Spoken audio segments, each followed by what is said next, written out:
Yang lain?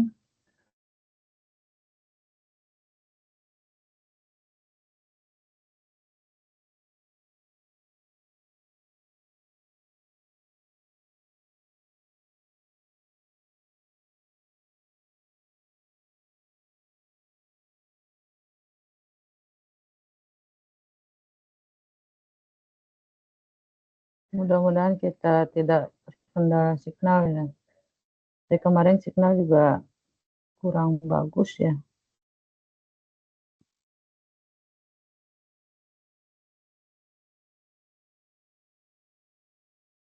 Ya, sebelum kita mulai, ya, sebelumnya. Assalamualaikum warahmatullahi wabarakatuh. Waalaikumsalam warahmatullahi wabarakatuh. Alhamdulillah, pagi ini kita masih dalam keadaan sehat seluruhnya. Dan semoga apa yang kita kerjakan diridhai Allah Subhanahu wa taala.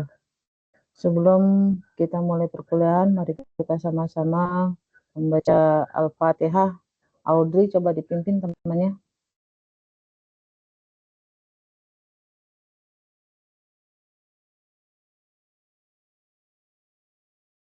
Audrey.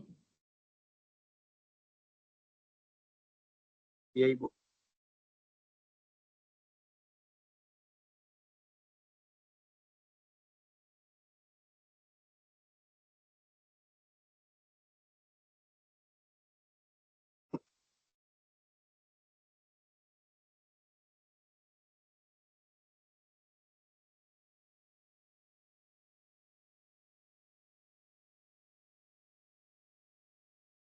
Sudah, Audrey.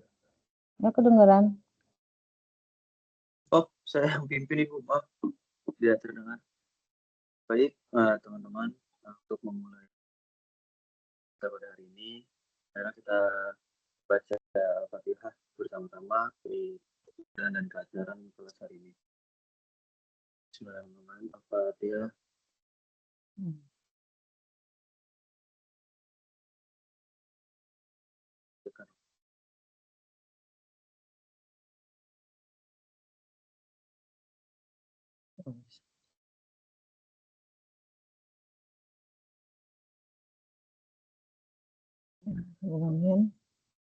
Ibu izin mengingatkan untuk record kelas. Ya.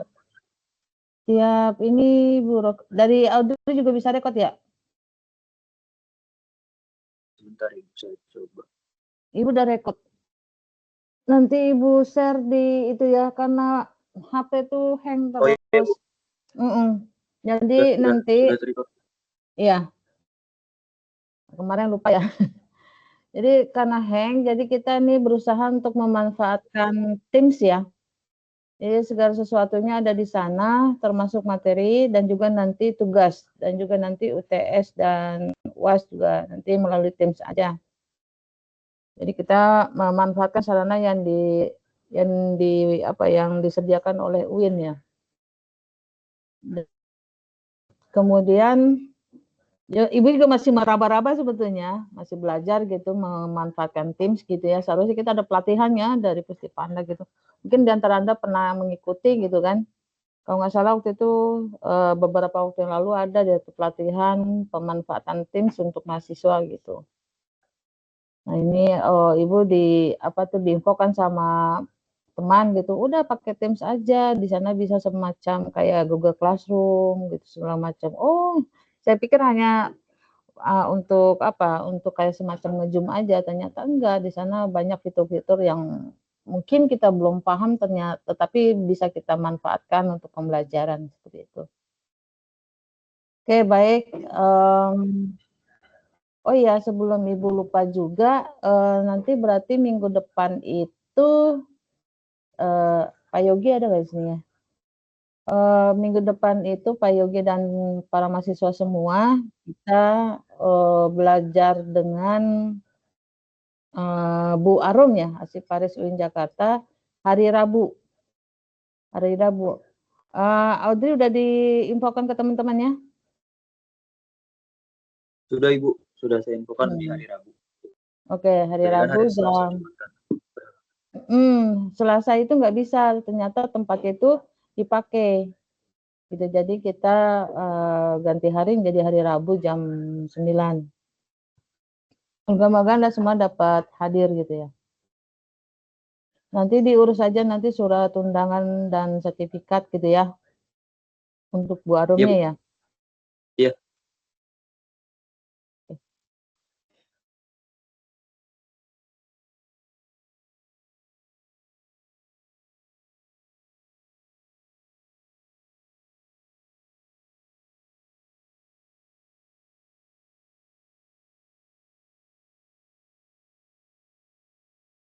Yang sudah ngeklik tapi belum masuk nanti ya setelah materi, karena Ibu harus apa tuh mengeklik Anda supaya masuk dalam kelas di Teams.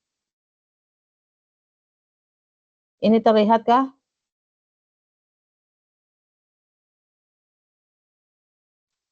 Lihat, Bu. Kelihatan, Bu. Oke, bacanya apa? Pemahaman manajemen rekod. Oke, sip, berarti benar. Oke, kita belajar terlebih dahulu memahami apa sih sebenarnya yang disebut dengan manajemen rekod ya. Sebelum mungkin kita memahami manajemen rekod, kita harus paham terlebih dahulu tentang apa sih itu manajemen. Mungkin di antara Anda sudah sering mendengar manajemen. Ya kalau misalnya dalam bahasa Melayu tata kelola, bagaimana untuk mengelola suatu lembaga secara tepat dan cepat itu seefisien mungkin ya. Tapi di sini tidak hanya tidak hanya memahami secara teori saja, tetapi bagaimana sih mengelola suatu lembaga tidak hanya berdasarkan konsep-konsep teori saja, tetapi juga prakteknya. Nah, yang diperlihatkan itu bagaimana praktek di lapangan untuk menyelesaikan suatu masalah. Nah, di sini Griffin itu menjelaskan atau memberi pengertian bahwa manajemen is knowing exactly. Nah, knowing exactly what you want people to do dan dancing that they do it in the best and cheapest way. Manajemen adalah mengetahui secara tepat apa yang Anda inginkan. Orang-orang yang akan lakukan lalu memastikan bahwa mereka melakukannya dengan cara yang paling baik. Nah, cara yang paling baik dan cara yang paling cheaper way, hemat biaya. Nah, itulah manajemen menurut Griffin. Dan kemudian kalau Peter Drucker itu lebih menjurus ya, memperjelaskan bahwa manajemen adalah suatu praktek yang tadi Ibu sebutkan ya, bukan hanya ilmu pengetahuan saja yang perlu diterapkan, tetapi praktek. Misalnya contoh ya, ketika dengan kedokteran, maka seorang dokter itu tidak hanya menyembuhkan pasiennya, tidak hanya berdasarkan hanya teori-teori konsep kedokterannya saja, tetapi bagaimana untuk caranya untuk menyembuhkan pasien itu seperti apa prakteknya. Jadi enggak tidak hanya oh ya harus pakai obat ini A B C, tapi bagaimana cara untuk praktekkannya seperti itu. Nah, begitupun dengan hukum. Nah, hukum ini berarti bagaimana untuk menyelamatkan orang-orang yang misalnya yang terjerat hukum atau yang berkaitan dengan hukum dan rekayasa. Nah, rekayasa ini salah satunya nanti masuk ke ranahnya manajemen rekod. Itulah menurut Peter Drucker. Bahwa manajemen bukanlah sekedar pengetahuan melainkan kinerja. Prakteknya didasarkan pada pengetahuan sekaligus tanggung jawab. Ya. Dan kemudian implikasi dari praktek manajemen tersebut itu ada POAK ya. Dimulai dari P-nya itu merencanakan, itu fungsi manajemen yang melibatkan menetapkan tujuan, strategi, gimana sih cara untuk mencapai tujuan, itu bagaimana untuk mengembangkan rencana untuk mengintegrasikan dan mengkoneksikan kegiatan. Jadi contohnya bagaimana sih untuk misalnya merencanakan apa namanya pengelolaan rekod yang rekod kacau, arsip kacau. Nah itu bagaimana tuh caranya? Berarti kan harus memakai sisi-sisi dari manajemen gitu ya. Bagaimana perencanaannya untuk apa tuh mengelola, misalnya kita contohkan misalnya arsip kacau aja, bagaimana caranya untuk agar tidak kacau, berarti kan pengelolaannya. Nah dimulai dari perencanaannya seperti apa, dan kemudian mengorganisasikan. Nah berarti apa sih yang harus dilakukan gitu kan. Berarti kan kita harus mengingat kepada apa tuh instrumen menggunakan instrumen-instrumen ya, instrumen dalam pengelolaannya. Dan kemudian juga di sini juga diatur gitu ya, diatur orang-orangnya yang akan mengerjakan dan seterusnya untuk mencapai tujuan organisasi. Nah, kemudian ada leading. Nah, fungsi manajemen yang melibatkan bekerja dengan orang. Jadi sisi pemimpinnya itu seperti apa? Nah, biasanya pemimpin di dalam apa tuh di dalam pengelolaan rekod itu tidak mesti juga orang yang background-nya alumni apa tuh ilmu perpustakaan atau juga mungkin alumni kearsipan gitu. Tapi bisa aja saja apa dia tidak berbackground apa tuh berbasis organisasi informasi, tetapi yang penting dia memahami gitu ya, memahami bagaimana dia cara untuk memimpin suatu pekerjaan dalam mengelola rekod misalnya seperti itu ya. Dan kemudian bagaimana dia bisa mengendalikan, kemudian apa tuh mengendalikan setiap sisi yang akan dikerjakan, bagaimana dia cara untuk memantau, kemudian bagaimana dia cara untuk membandingkan dan memperbaiki kerjaan. Nah, OAK di sini sangat penting ya dalam suatu manajemen ya, sehingga akan terjadi keteraturan dan keefisiensian dalam mengerjakan suatu pekerjaan. Dan kemudian oleh karena itu manajemen itu pasti pasti diperlukan, apakah itu organisasinya besar ataupun kecil gitu. Apakah itu organisasinya berbasis profit ataukah tidak non-profit gitu. Pasti dibutuhkan suatu manajemen.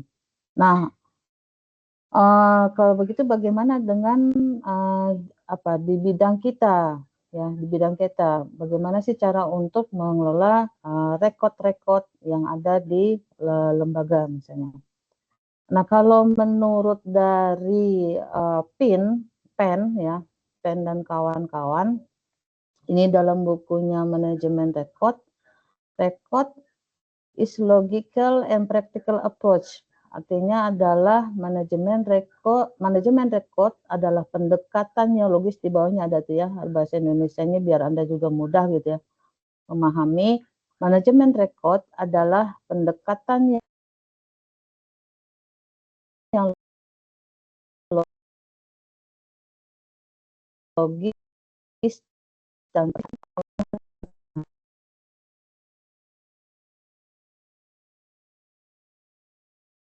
kalau menurut itu intinya adalah kalau manajemen itu adalah bagaimana kita untuk menyelesaikan suatu pekerjaan gitu kan ya secara efektif dan efisien. Nah, berarti kalau dikaitkan dengan manajemen rekod berarti yang ya otomatis yang berkaitan apa tuh life cycle gitu. Kalau misalnya Anda ya ingat pertemuan kemarin itu bahwa dalam memanage rekod itu ada 2 cara kan, yaitu melalui life cycle dan continuum gitu ya. Walaupun di dalam continuum yang kemarin Ibu jelaskan tidak continuum itu berbeda dengan life cycle, dia tidak menggunakan tahapan-tahapan gitu ya. Tetapi secara implisit sebetulnya sih ada gitu, ada tahapan tersebut walaupun tidak dijelaskan secara tahapan. Tapi sudah diputuskan dari awal bahwa rekod itu akan statis seperti itu. Nah, dalam manajemen rekod ini kalau menurut Nah, PEN ini dia dalam pengelolaan rekod itu melalui life cycle, yaitu tadi bagaimana mengelola dari masa penciptaan, pemeliharaan, penggunaan, dan pemusnahan. Terus dengan program manajemen rekod yang layak dan berfungsi, suatu organisasi dapat mengendalikan baik kualitas maupun kuantitas informasi yang diciptakan, dapat memelihara informasi dengan cara yang efektif sesuai dengan kebutuhan organisasi, dan dapat membuang. Nah, membuang ini berarti kan apa tuh? Memusnahkan kan? Dan dapat memusnahkan informasi tersebut secara efisien ketika sudah tidak lagi memiliki nilai. Nah, ini kan berarti kan konsep-konsep dari life cycle gitu ya. Dari dalam record management itu kita harus paham betul ya terhadap praktek dan konsep-konsep dan praktek terhadap life cycle. Nah, kemudian dilanjutkan oleh Red dengan Green. Hampir sama ya yang dinyatakan oleh PEN, bahwa manajemen rekod adalah pengendalian sistematis terhadap seluruh rekod sejak tahap penciptaan atau penerimaan melalui proses pengolahan, distribusi, pengorganisasian, penyimpanan, dan penemuan kembali hingga pada tahap penyusutan akhir. Nah, ditambah berarti kan dari PEN, kalau PEN ini dia life cycle-nya tidak merujuk kepada penemuan kembali, tapi dari Green dia menambahkan adanya untuk bagaimana sih dalam memanage record itu memudahkan penemuan kembali ya, sehingga pada tahap penyusunan akhir. Dan kemudian, nah ini pentingnya manajemen record, berarti dapat dikatakan program manajemen rekod yang terstruktur memungkinkan kontrol terhadap atas informasi. Terus kemudian mencegah penumpukan dokumen yang tidak relevan ya. Tadi kan ada pemusnahan ya sebelum akhirnya penyusutan gitu ya. Dan kemudian mendukung efisiensi kerja dan penghematan biaya. Nah, inilah pentingnya ya, 3 poin inilah pentingnya peran dari manajemen rekod. Mungkin perlu Ibu ingatkan kembali kalau misalnya manajemen rekod itu adalah pengelolaan terhadap arsip dinamis aktif dan arsip dinamis inaktif ya. Jadi belum kepada ke ranah tidak ke ranah arsip statis. Jadi cukup di 2 tahapan itu, arsip dinamis aktif dan arsip dinamis inaktif ya. Ya, makanya di sini ada ada poin yang ketiga ini, yaitu mendukung efisiensi kerja dan penghematan biaya penyimpanan. Karena memang untuk menyimpan rekod itu mahal ya, mahal harganya ya. Coba Anda bayangkan seandainya pada masa penciptaan gitu ya, pada masa penciptaan Anda semua tuh tiap hari pasti kan ya, entah itu digital, entah itu fisik, nah itu kan masuk terus aja tiap hari tuh menciptakan kan ya, entah itu surat masuk, entah itu surat keluar, itu kan masa penciptaan ya, entah itu surat itu masuk dari dalam, entah itu surat masuk dari eksternal organisasi maupun internal organisasi. Begitupun penciptaan yang keluar, apakah itu untuk organisasi dalam maupun luar. Itu tiap hari itu ada aja kan ya. Contohnya aja misalnya ketika kita ingin belajar ke Bu Arum, berarti kan kita menciptakan suatu rekod kan, suatu surat kan ya, untuk dilayangkan ke Bu Arum, berarti kan itu rekod yang internal. Nah, bayangkan kalau misalnya itu baru Anda, bagaimana nanti kakak kelas Anda dan kemudian komunitas mahasiswa lainnya gitu ya. Terbayangkan ya, misalnya ini 12 fakultas gitu ya, 12 fakultas dengan satu fakultas saya dibayangkan misalnya 5 prodi aja satu fakultas, berarti kan berapa tuh banyaknya penciptaan rekod ya, kalau tidak diatur secara terstruktur maka akan menumpuk dan seterusnya. Dan untuk memeliharanya pun mahal gitu ya. Kalau misalnya bayangkan seandainya fisik aja ya, seandainya fisik maka berarti harus memerlukan tempat-tempat yang luas untuk menyimpan gitu, menyimpan rekod-rekod dia pada masa penciptaan gitu ya. Bu kan ada digital, sama digital juga kalau misalnya penuh gitu kan, berarti kan kita perlu cloud yang besar gitu kan. Bayangkan kan HP aja misalnya, kalau misalnya kapasitas kota penyimpanannya kecil, berarti kan kita harus melalui life cycle yang pemusnahan kan. Ya, itu seperti itu. Jadi memang untuk menghemat biaya dan juga menghemat waktu, maka diperlukan peran-peran dari manajemen rekod. Oke, kemudian ini juga masih kita masih untuk memahami peran dari manajemen rekod ya. Tadi dari para pakar, dari PEN, kemudian REIT, terus kemudian dari mana tadi? Siapa tadi Ibu jadi lupa deh tuh. Bentar Ibu jadi lupa siapa sih tadi?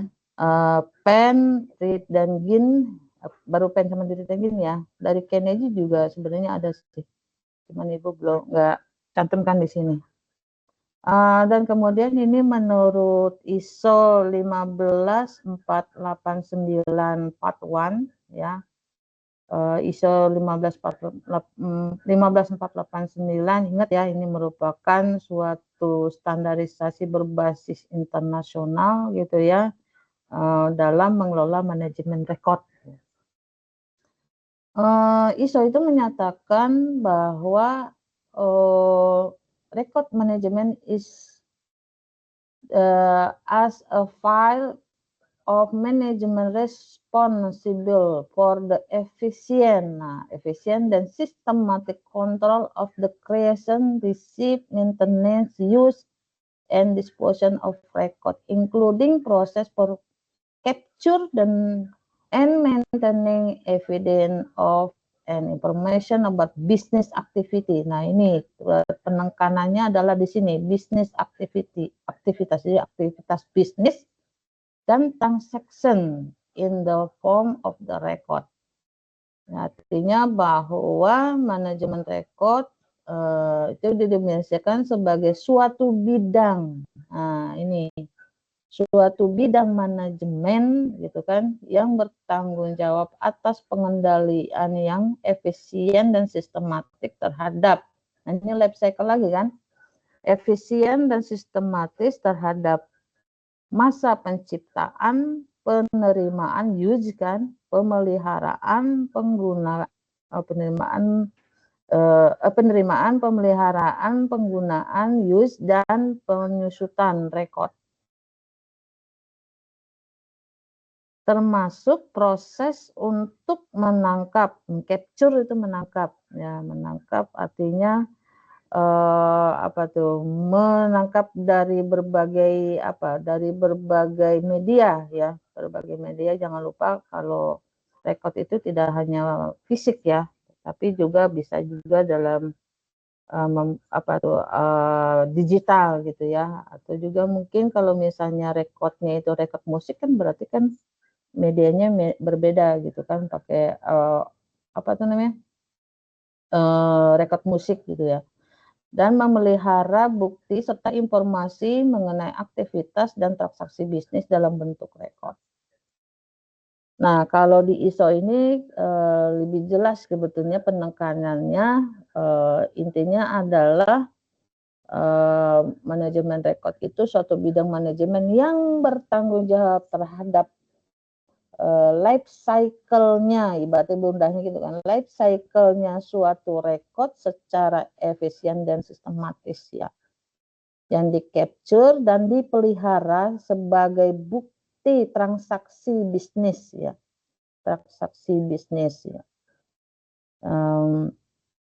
dalam bentuk rekod. Nah, itu ISO. Dan kemudian ini kalau dibuat bagannya seperti ini. Jadi kalau nanti Anda deskripsi gitu ya, Anda mungkin di antara Anda nanti ada yang akan menulis tentang manajemen rekod ya, atau mungkin rekod misalnya rekod notaris itu kan termasuk manajemen rekod ya, arsip-arsip yang ada di bagaimana sih cara untuk mengelola arsip notaris, atau mungkin bagaimana sih cara untuk mengelola arsip-arsip yang ada di penjara, itu menarik tuh.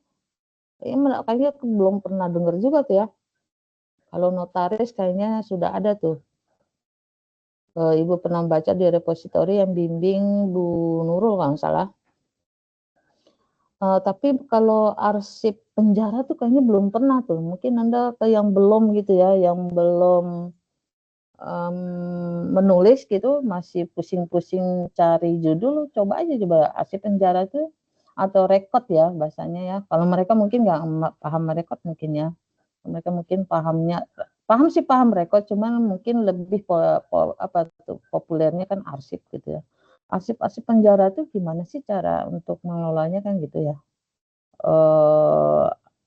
Apakah berdasarkan apa mereka mengelolanya kan seperti itu. Apakah temu baliknya klasifikasinya menggunakan apa, kan itu menarik kan. Terus penempatannya di mana dan apa aja sih yang timbul gitu, yang tercipta dari arsip penjara gitu kan, menarik itu. Kayaknya belum pernah ya, kayaknya sih belum pernah.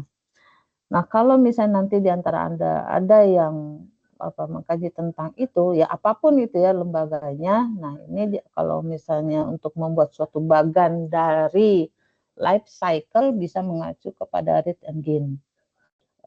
Ini dimulai dari masa creation or receipt of record from outside the business. Berarti penerimaan record dari outside ya. Nah, kemudian distribusinya itu siapa, who gets the record, siapa yang menerima, siapa yang mendistribusikan gitu kan. Internal user, apakah external user itu siapa yang bertanggung jawab gitu.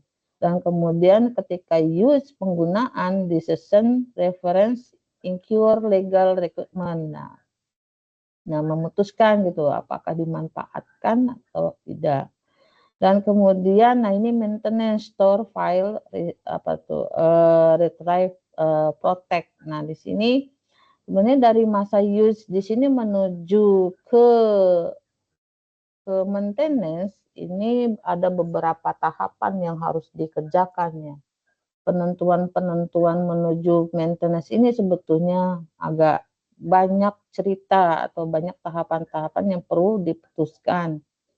Karena di masa maintenance ini juga udah memerlukan biaya-biaya tertentu kan. Misalnya sudah diputuskan apakah rekod kertas itu perlu nggak sih diselamatkan. Nah, berarti kan di sini harus melihat isi daripada rekod tersebut kan. Kalau misalnya kalau misalnya perlu diselamatkan, maka ada dua lagi kan keputusannya, apakah fisiknya yang diselamatkan ataukah dialih mediakan seperti itu. Tapi tetap saja walaupun kalau misalnya rekodnya itu sangat penting gitu ya, berbentuk vital, tetap saja fisiknya itu harus juga diselamatkan. Nah, untuk menjaga segala sesuatunya perlu juga dijaga dengan mengalih mediakan. Nah, proses untuk alih mediakan itu kan perlu biaya ya. Nah, kemudian juga yaitu tadi untuk menjaga maintenance rekod itu secara fisik maupun digital itu perlu pertimbangan biaya. Kalau misalnya fisik berarti memerlukan biaya-biaya untuk pemeliharaan secara fisik, berarti kan ada ruang, AC dan seterusnya kan. Nah, kemudian digital juga sama aja sih, harus ada ruang, cloud, dan kemudian juga perlu didukung dengan pemilihan mulai AC juga kan. Ibu pernah lihat itu tempat penyimpanan apa sih namanya, penyimpanan secara digital tuh kan ada berbentuk blanket ya, berbentuk blanket. Di situ ada tempat penyimpanan khusus yang berbasis digital, itu juga perlu biaya ya, dan orang-orang yang memang ahli di bidangnya. Dan kemudian setelah maintenance ini terus menuju ke disposition transfer. Nah, maksudnya inilah di sini di masa disposition ini ditentukan masa-masa penyusutan. Nah, apakah nanti di masa disposition ini apakah akan dipindahkan gitu kan, dipindahkan menuju arsip. Nah, ini di sini masa sini apakah dipindahkan menjadi arsip, berarti kan ada penyimpanan secara statis gitu kan. Apakah itu bentuknya apakah bernilai sejarah atau tidak, ataukah destroy, artinya apakah dimusnahkan. Nah, pemusnahan juga nggak mudah ya, memusnahkan suatu rekod gitu kan, perlu pertimbangan-pertimbangan dan perlu diskusi yang panjang ya, diskusi yang panjang. Karena khawatir takutnya hanya karena pengetahuan yang dimiliki oleh pegawai, wah udah ini musnah aja, destroy aja, nggak bisa juga. Jadi harus harus banyak membaca aturan-aturan atau perundang-undangan yang sehingga ketika terjadi destroy itu tidak terjadi pelanggaran terhadap pemusnahan arsip yang berbasis bukti dan menilai sejarah. Nah, itu khawatir seperti itu. Ini Ibu rasa juga pada tahap ini disposition belum banyak kayaknya yang mengkaji juga ya, belum banyak yang mengkaji karena lembaga mungkin ada beberapa yang sudah menerapkan pemusnahan arsip ya. Kalau untuk pedoman jadwal retensi arsip kemungkinan sudah banyak ya, yang memiliki kan. Salah satu untuk indikator pemusnahan arsip kan sebetulnya adanya jadwal retensi arsip ya. Tetapi dengan adanya jadwal retensi arsip juga belum tentu juga itu misalnya sudah ditetapkan 5 tahun kemudian akan musnah, belum tentu juga. Mereka tetap ada kekhawatiran-kekhawatiran gitu. Nah, makanya pas nanti masa kan jadwal retensi arsip kan perlu di-upgrade kembali gitu. Nanti paling juga ujung-ujungnya adalah nanti dinilai kembali dan seterusnya, karena itu banyak kekhawatiran gitu ya. Kalau gitu nanti tetap aja banyak, ya bisa iya, bisa tidak, karena kan nanti dilihat dari penyimpanannya. Atau mungkin juga karena sudah ada misalnya aturan-aturan yang baru gitu kan, oh ini boleh dimusnahkan. Seperti contoh misalnya arsip keuangan. Dulu itu 20 tahun itu musnahnya suatu arsip keuangan. Dengan aturan sekarang itu 10 tahun. Nah, yang 10 tahun itu apa aja kan gitu kan. Itu yang harus dipelajari dan seterusnya. Mungkin Anda yang nanti mau gitu ya, mau mengkaji tentang disposition atau juga pemusnahan arsip itu bagus sekali gitu, menarik gitu ya. Apalagi misalnya tidak hanya di lembaga pemerintahan, tapi misalnya di perusahaan gitu. Ada nggak sih sebenarnya penyusutan arsip di dalam perusahaan dan apa aja sih yang disusutkan seperti itu. Jadi untuk mengkaji manajemen rekod itu jarang juga yang mengkaji secara keseluruhan gitu ya. Pasti mungkin salah satunya, mungkin entah itu creation-nya gitu ya, atau distribution-nya, berarti sini kan klasifikasi ya. Kalau creation-nya berarti kan itu tata naskah dinas, kalau distribution-nya berarti kan klasifikasinya yang dikaji, kemudian use, maintenance, dan disposition. Jarang-jarang sih yang mengkaji atau meneliti secara 5 tahapan ini, jarang ya. Paling dia salah satu dari tahapan ini ya, karena ya begitu rumitnya ya, yang perlu dibahas di dalam setiap tahapan. Tuh. Oke, Oke, kemudian kita lanjut. Nah, ini kemudian tadi udah berdasarkan ISO 15489 dan ini kemudian standar Australia. Kalau Anda nanti ada yang mau bertanya, karena Ibu ini pakai apa tuh namanya, yang besar ya, maksudnya yang Ibu nggak ngelihat Anda gitu. Langsung aja Bu, saya mau bertanya seperti itu ya.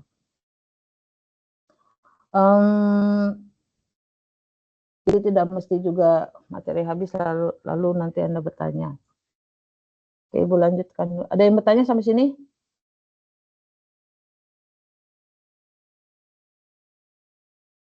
Belum? Belum, Ibu. Oke, Ibu lanjutkan kalau gitu. Oke, kemudian tadi berdasarkan ISO 15489, sekarang berdasarkan standar Australia. Kenapa sih pakai standar Australia, Bu? Gitu kan ya. Ini memang manajemen rekod memang yang mengawali menginisiasi memang dari Australia.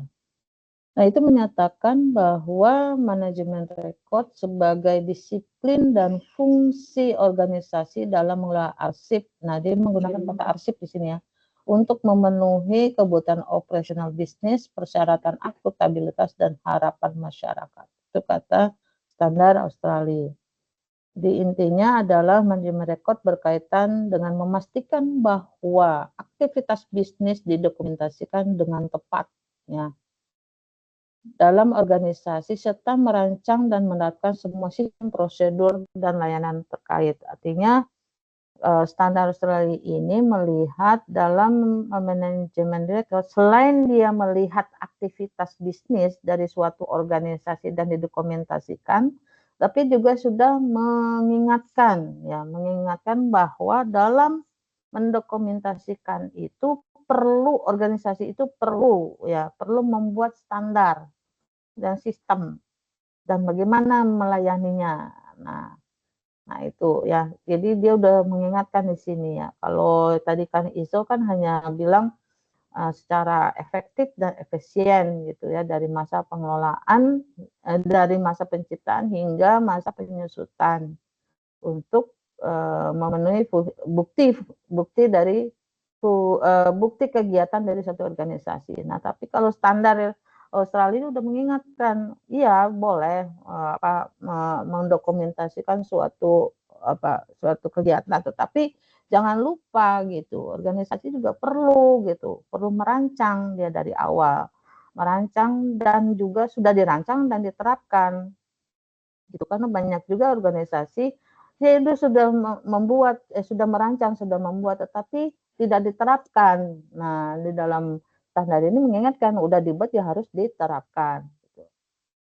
Semua sistem, prosedur, dan lain-lain terkait. Nah, kemudian standar Australia juga menjelaskan yang didokumentasikan itu rekod yang mana gitu. Nah, kalau standar Australia itu rekod itu dibilang istilah rekod itu lebih kepada catatan, ya, informasi tercatat atau catatan dalam bentuk apapun, termasuk data dalam sistem komputer yang dibuat dan diterima dan dipelihara oleh suatu organisasi atau orang dalam transaksi bisnis atau pelaksanaan urusan dan simpan sebagai bukti kegiatan. Nah, kebayang ya kalau untuk mengklasifikasikan dalam rekod dalam bentuk kertas ya agak kebayang ya. Tapi kalau dalam bentuk sistemnya komputer itu seperti apa?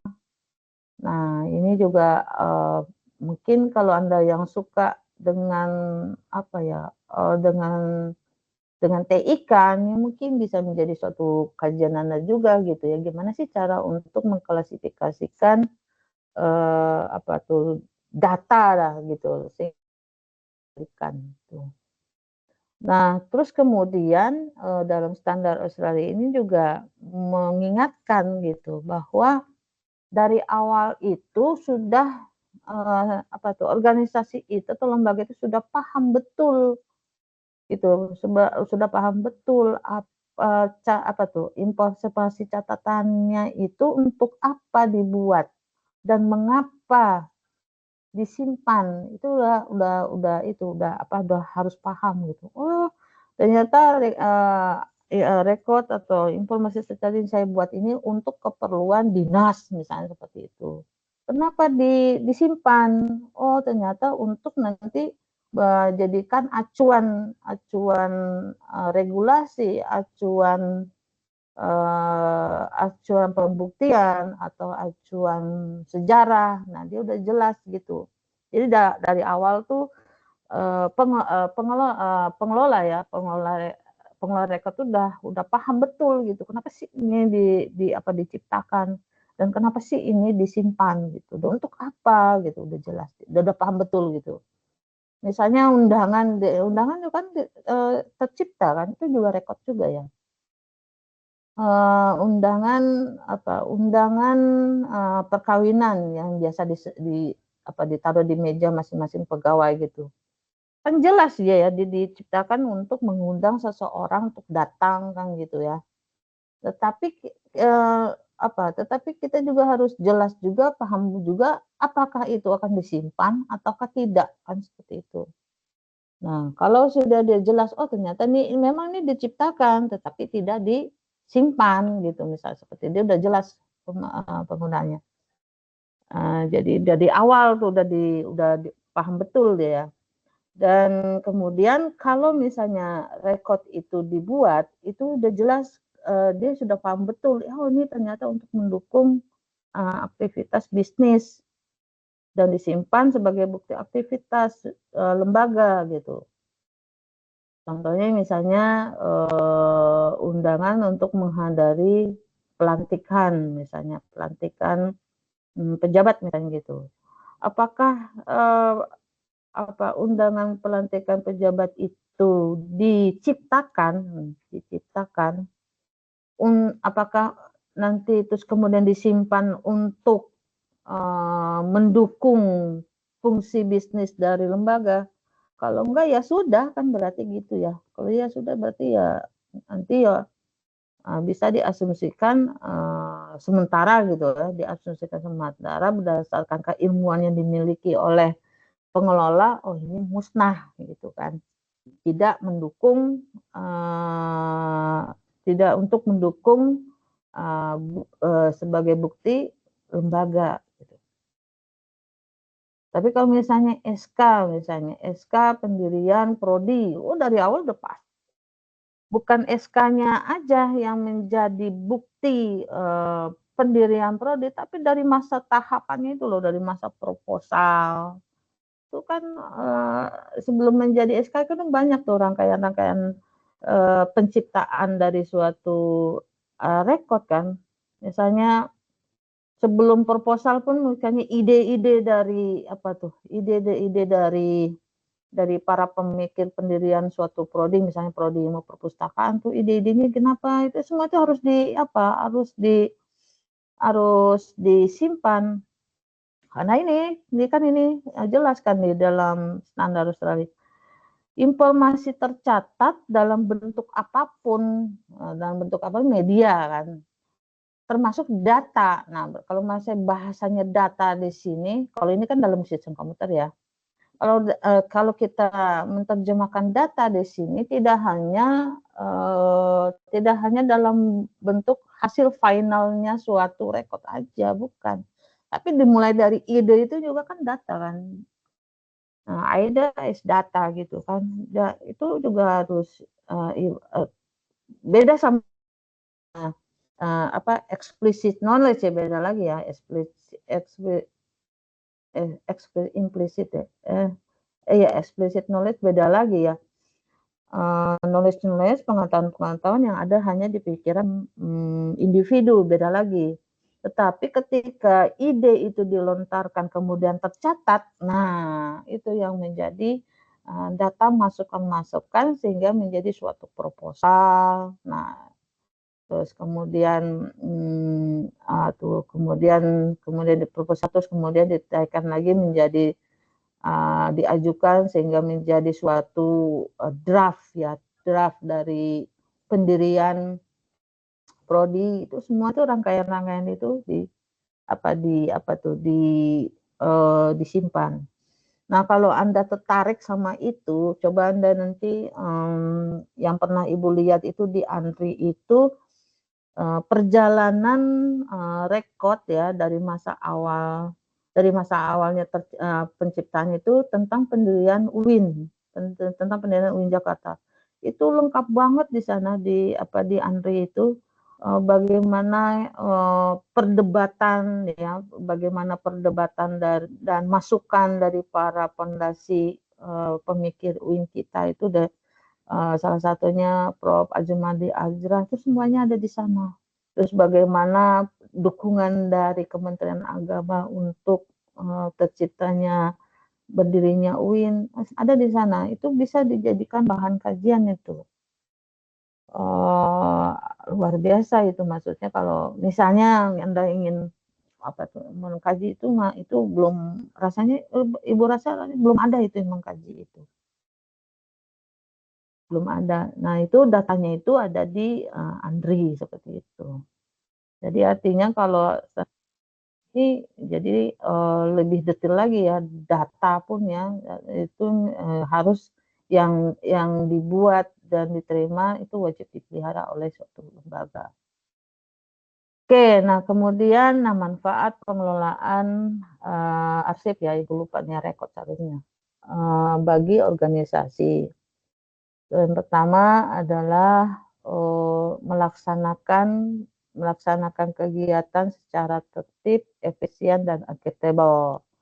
Kemudian yang kedua, ini nggak perlu ya Ibu jelaskan satu persatu ya, Ibu hanya bacakan aja, nanti insya Allah Anda paham gitu ya. Memberikan layanan dengan cara yang konsisten dan adil. Terus kemudian menentukan metadata dan dikelola. Kemudian menentukan ketentuan sesuai alur hidup arsipnya atau rekod ya. Ini manfaat ini tadi jabaran dari yang tadi Ibu jelaskan di atas ya. Terus kemudian memutuskan bagaimana sih mengelola rekod untuk mendukung kegiatan ya. Bagaimana tuh cara untuk mengelola rekod? Itu manfaat dari manajemen rekod ya. Dan kemudian mampu menilai risiko. Nah, ini nih mampu menilai risiko. Nah, risiko di sini itu salah satunya yang menuju tahap penyusutan, tahap akhir gitu ya. Resiko di sini resiko resiko untuk menentukan tahap akhir dari suatu rekod, apakah itu musnah ataukah disimpan. Kalau disimpan juga Bu, kalau disimpan risikonya kecil, enggak juga sih. Kan kalau disimpan kan risikonya tadi itu kan, biaya dan seterusnya kan. Dan siapa yang bertanggung jawab gitu kan. Jangan dipikir kalau misalnya risiko menyimpan itu tidak banyak risiko, banyak. Selain biaya juga keutuhan dari suatu rekod juga perlu diperhatikan. Karena kan namanya kertas ya, lama-lama kan itu kan akan memudar dan seterusnya. Jangan-jangan khawatir karena kertasnya kualitasnya kurang bagus gitu, sehingga nanti takutnya tidak terbaca dan seterusnya gitu ya. Jadi beresiko. Nah, risiko digital juga banyak juga. Ya, terjadinya kebocoran data dan seterusnya. Nah, itu kan perlu banyak diperhatikan gitu. Nah, kalau misalnya di antara Anda ada yang untuk mengkaji ini, nah larinya nanti ke manajemen risiko ya. Menarik sih sebetulnya nih untuk menilai risiko. Terus kemudian yang selanjutnya ketujuh, memelihara dan membuat arsip dapat diakses. Nah, ini juga sesuatu yang penting ya, karena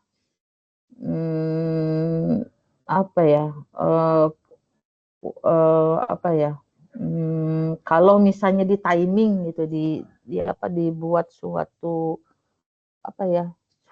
dibuatkan suatu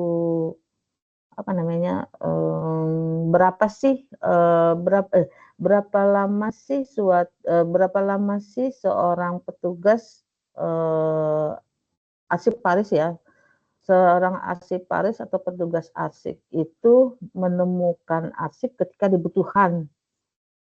Nah, ini kan gitu kan, misalnya kalau di timing gitu ya, kalau misalnya apakah 5 menit 10 menit, 15 menit, ataukah 2 hari kan gitu.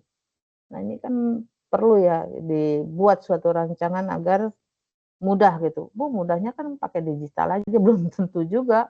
Kalau misalnya berbasis digital pun kalau misalnya membuat suatu klasifikasinya kurang tepat ya tidak mudah juga. Contoh, misalnya kalau untuk berbasis digital itu kan harus sama gitu standar. Misalnya klasifikasinya, mudahnya pegawainya. Misalnya untuk surat cuti aja misalnya, surat cuti pegawai misalnya, KP misalnya, KP, ini contoh aja ya, karena kan harus melihat pedomannya. KP untuk surat cuti KP 01 titik KP 01 titik 01.02.0 KP 01.02.3 itu berapa? Berapa angka itu? Dengan KP sebentar, KP 01 KP 01.02.3 dengan KP titik 01.02.3 itu nggak bakal nyambung kan? Tidak, ketika dicari juga tidak akan ketemu. Paham nggak maksud Ibu di sini? Misalnya ada satu titik aja atau satu huruf aja atau spasi aja yang terlupa, maka kan tidak mudah ditemukan suatu arsip, iya kan? Nah, kalau Iya, misalnya Bu.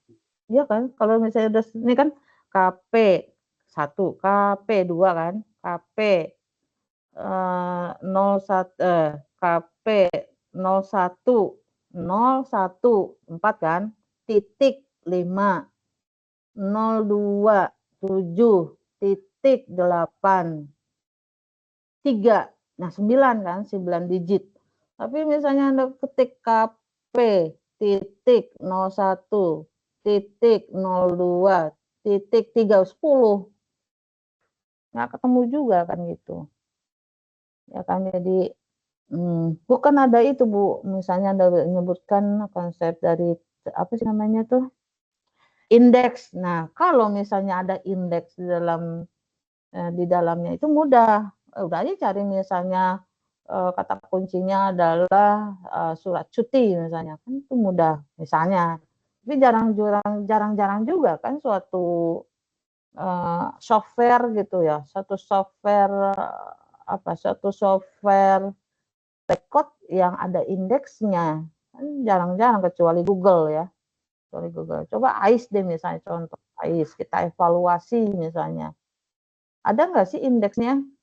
Ibu aja kemarin mencari untuk mengabsen Anda aja, kudu kutak-kutik gini gimana sih cara gitu kan gitu. Kalau misalnya ada indeksnya langsung cetek gitu, mau absensi mahasiswa, udah lupa gitu caranya misalnya.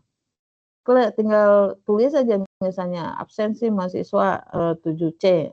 Nah, langsung ngeklik langsung ke capture, langsung dapat kan itu enak. Tetapi kan enggak juga kan AIS juga. Nah, seperti itu.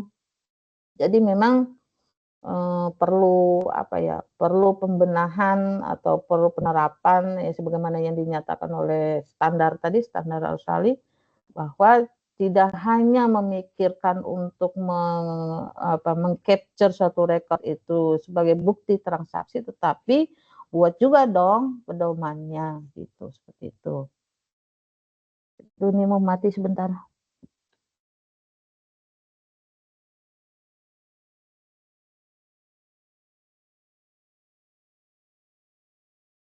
Oke, terus kemudian memenuhi ketentuan hukum, udah jelas ya, memenuhi ketentuan hukum, kemudian menjamin terpeliharaannya arsip selama dibutuhkan. Nah, di sini kan berarti ada konsep-konsep retensi ya.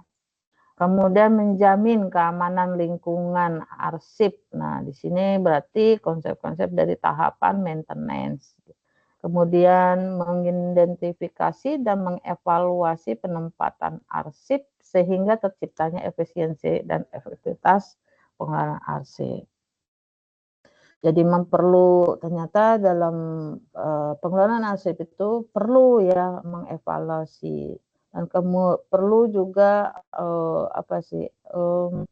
audit ya, audit arsip.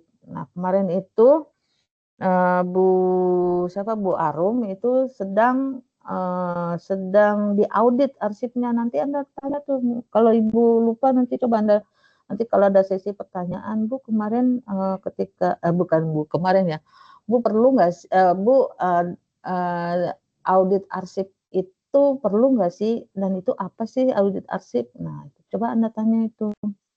Nah, kemarin beliau tuh lagi diaudit itu apa arsipnya. Kalau Ibu lupa gitu untuk menanyakan, karena Ibu juga belum begitu paham juga audit arsip itu seperti apa sih, kan seperti itu ya. Nanti perlu tuh kita tanyakan ya, untuk bahan pengalaman kita nanti, siapa tahu di antara Anda nanti ada yang bekerja sebagai arsiparis atau dokumentalis gitu kan, Ibu tidak tahu juga. Mudah-mudahan ada yang di perusahaan, seperti Ibu Hani Konita itu kan beliau itu bekerja di Exxon ya Pak Yogi ya, perusahaan besar asing itu di Indonesia kayaknya hanya baru beberapa tuh yang keterima di Exxon ya, perusahaan asing yang mengelola teknologi manufacture gitu. Nah, beliau record manajernya. Nah itu sebetulnya perlu juga sebenarnya itu mengundang Bu Hani Konita ya, mudah-mudahan nanti Prodi gitu bisa mengundang bagaimana sih pengalaman beliau dan bagaimana sih cara untuk bisa bekerja di sana. Maksudnya perusahaan itu ada di Indonesia, tetapi yang dihadapi adalah orang-orang bule gitu. Gajinya nggak tahu entah dolar atau rupiah, yang jelas cuma di atas kita lah, jauh di atas UMR juga. Itu sahabatnya Pak Yogi itu. Oke, baik. Dan kemudian, nah setelah mengetahui itu, nah ini para manajer. Nah, salah satunya yang Ibu kenal itu ya Bu Hani Konita. Beliau dulu pernah juga ngajar ya di FAH gitu ya. Tahun berapa saya lupa ya Pak Yogi. Akhirnya ini para manajer.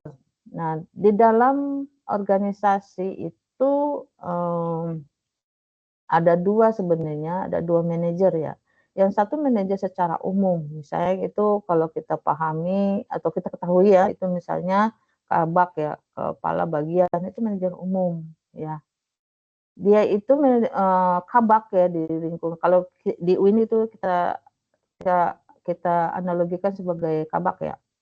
Itu dia belum menjalankan peran manajer rekod ya, karena memang tugasnya bukan untuk bertanggung jawab terhadap pengelolaan arsip, tetapi bertanggung jawab terhadap seluruh aspek yang ada di yang berkaitan tentang administrasi dan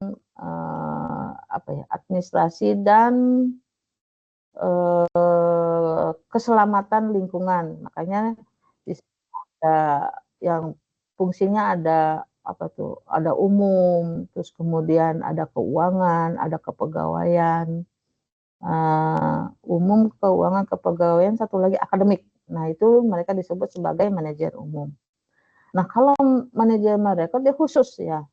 Nah dia kalau misalnya manajer rekod dia lebih wajib ya, tugasnya itu membuat, mengembangkan kebijakan pengelolaan rekod dimulai, nah ini lagi-lagi life cycle ya, dimulai dari masa penciptaan hingga disposal, penyusutan. Bu, namanya beda-beda ya, tergantung tergantung pakar yang menyebutnya. Ada yang menyebut disposal, ada yang menyebut penyusutan, ada yang menyebut disposal dan penyusutan ya, bahasa Inggrisnya disposal kalau nggak salah, bahasa Indonesia penyusutan. Ada yang menyebut disposition, itu tadi pen ya.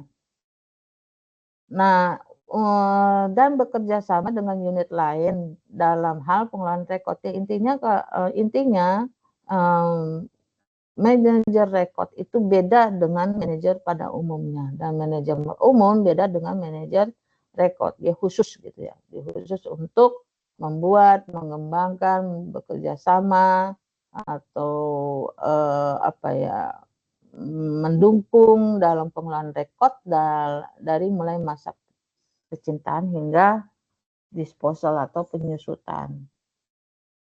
Nah, ini yang sering terjadi dalam pengelolaan rekod. Ini ada berapa ya? Ada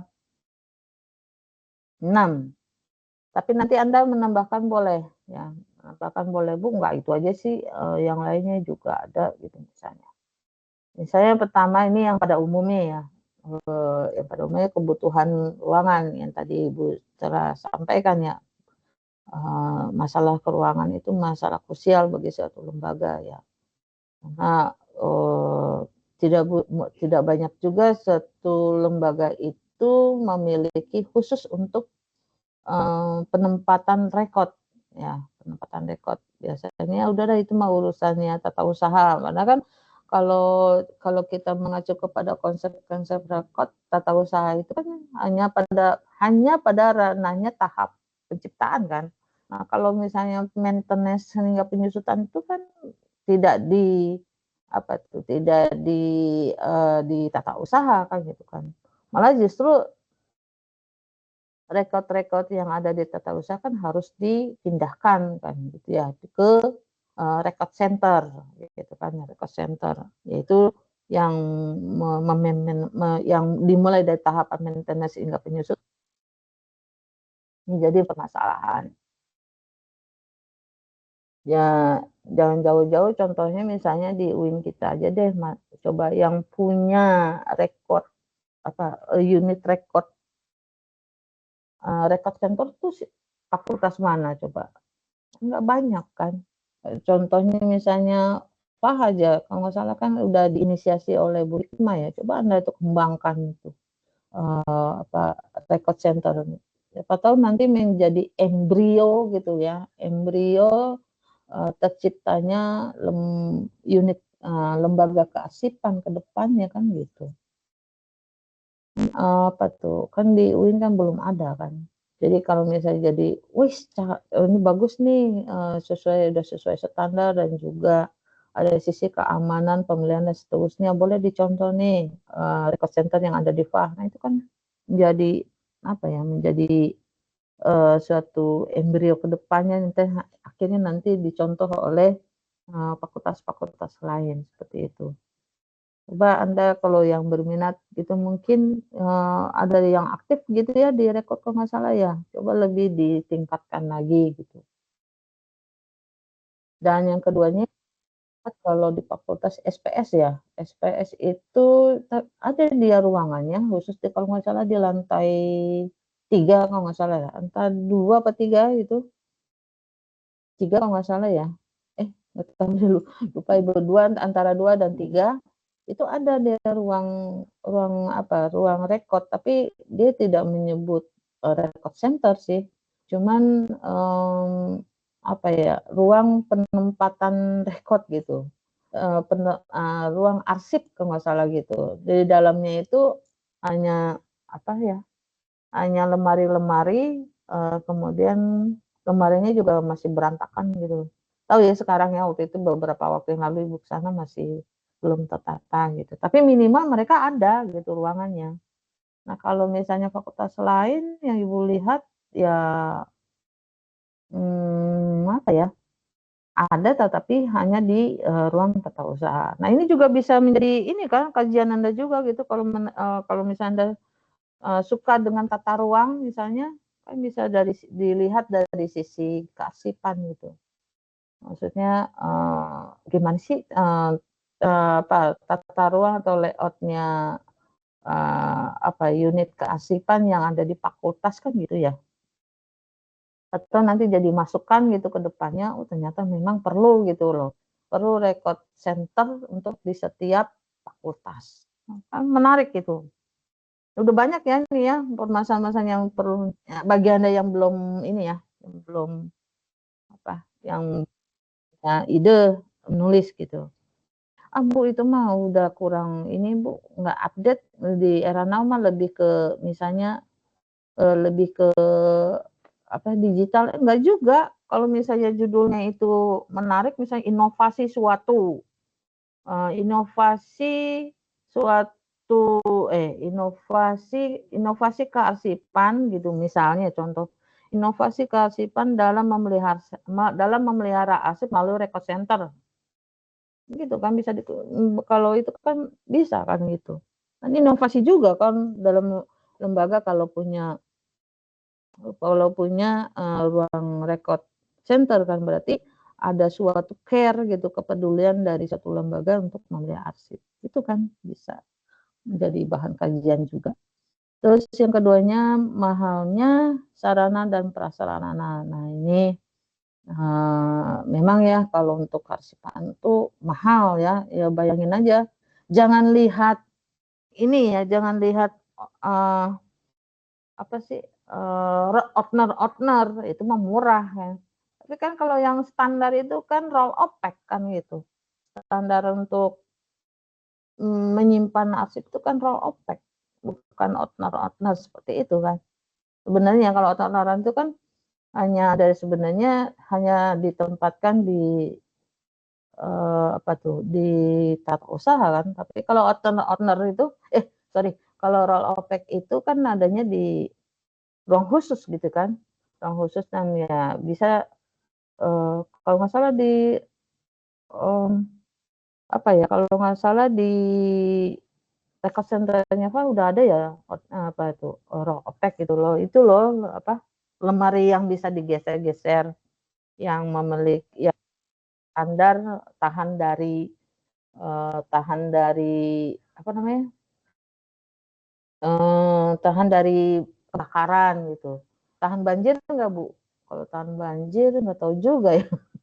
Kalau air kan susah juga ya memprediksinya karena sekecil apapun lubangnya pasti air kan masuk ya. Nah itu kan perlu dikaji tuh, bagus gitu. Itu berkaitan kan tuh antara permasalahan satu dan permasalahan 2 seperti itu.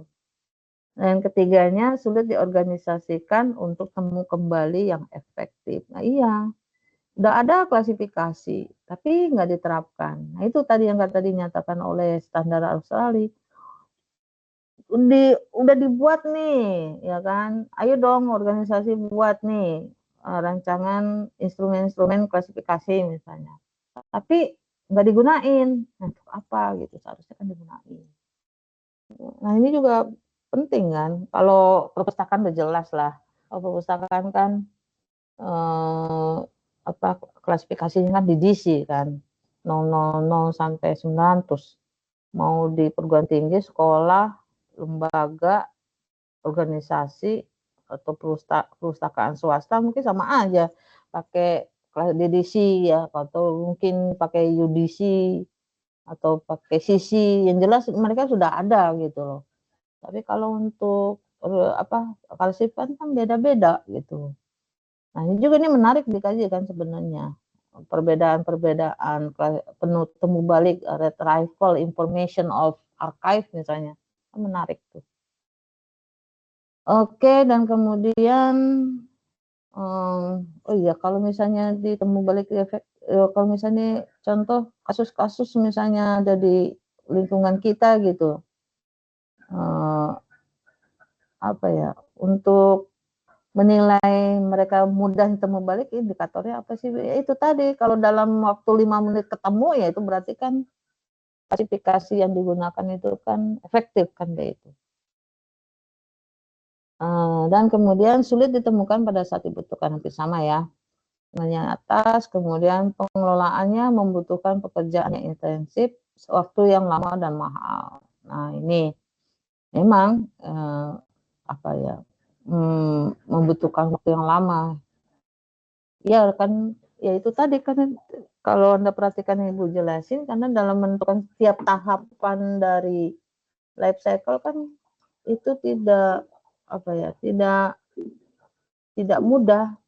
Misalnya contoh dalam tahapan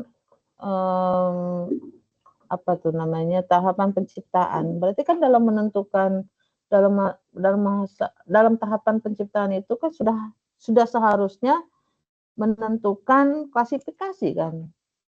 Kan tahapan menciptakan kan berarti menciptakan tata naskah dinas kan. Tata naskah dinas kan di dalamnya juga kan pasti ada klasifikasi.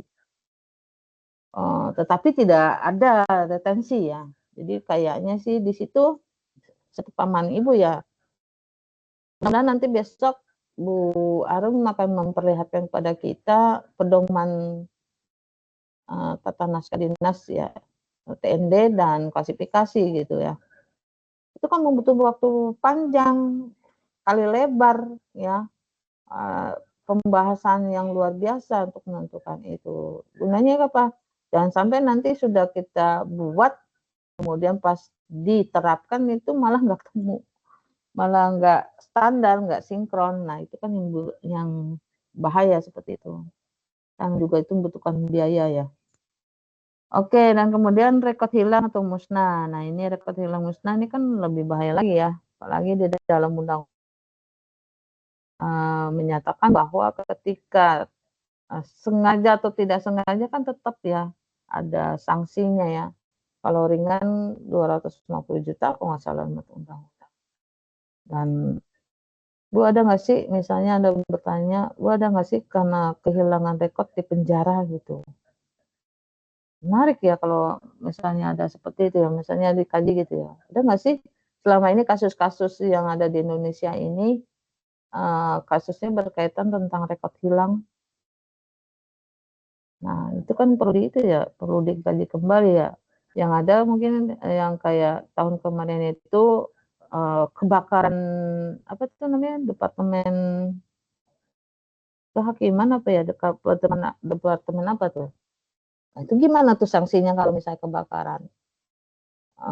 Bu itu kan karena alam. Nah berarti kan kalau sebelum terjadinya alam kan, berarti kan pengelola rekod seharusnya sudah mengantisipasi kan? Kan ada manajemen risiko kan? Harus mengantisipasi supaya tidak kalau sebelum terjadi kebakaran tuh harus bagaimana itu rekod kan gitu. Gitu kan, jadi sehingga tidak terjadi kehilangan gitu. Kalau musnah, nah kalau beda ya, hilang dengan musnah itu kan di sini kan rekod hilang atau musnah. Hilang sama musnah kan beda. Ya, kalau hilang ya berarti ada kelalaian kan, ada unsur-unsur kelalaian dari arsiparisnya. Kalau musnah Bu, iya musnah juga ada unsur kelalaian karena kenapa dia putuskan musnah kan seperti itu.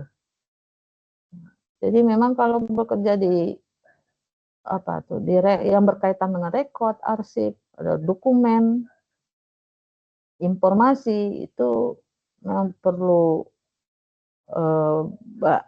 banyak risiko, tapi ya nggak perlu khawatir juga kalau kita memahami secara konseptual gitu, kita memahami dan kemudian kita juga membaca aturan-aturan yang ada ya, insya Allah aman gitu ya. Tapi kalau misalnya kita, saya udah pernah belajar manajemen, gampang lah ini untuk memutuskan musnah gitu, atau karena kelalaian jadi hilang, nah itu bahaya juga.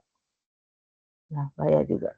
Beda kalau misalnya perpustakaan, kalau hilang kan berarti ya buku hilang, ya ganti aja kan gitu. Oh itu tahun terbitnya udah nggak ada, berarti kan mengganti dengan judul yang hampir sama atau sesubjek kan gitu.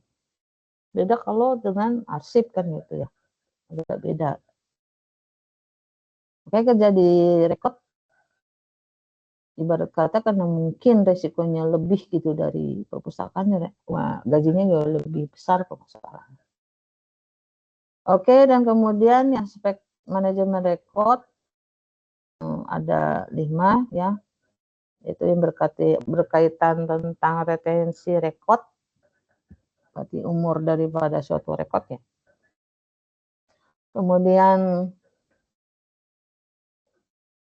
kepatuhan dengan undang-undang dan regulasi. Nah kita sebagai manajer gitu ya harus memahami undang-undang atau regulasi yang ada di lembaga. Kalau misalnya Kementerian Agama berarti kan Selain kita memahami undang-undang kearsipan dan aturan-aturan yang ditetapkan oleh AMDI, juga kita harus memahami regulasi yang ditetapkan oleh misalnya PT KKN, berarti kan memahami regulasi yang ada di Kementerian Agama, terus kemudian yang ada di lembaga kita sendiri. Nah, kepatuhan ini terkait secara keseluruhan ya, berkaitan tentang retensi, kemudian berkaitan tentang penentuan rekod aktif dan rekod inaktif, kemudian juga berkaitan tentang organisasi dan temu kembali rekod dan perlindungan arsip vital. Itu berkaitan semua gitu ya. Jadi tidak bisa saling terhubung ya, semuanya saling terhubung. Jadi aspek yang ada di manajemen rekod ini ada 5 ini, semuanya berkaitan tentang life cycle ya, life cycle rekod dan juga regulasi yang telah ditetapkan.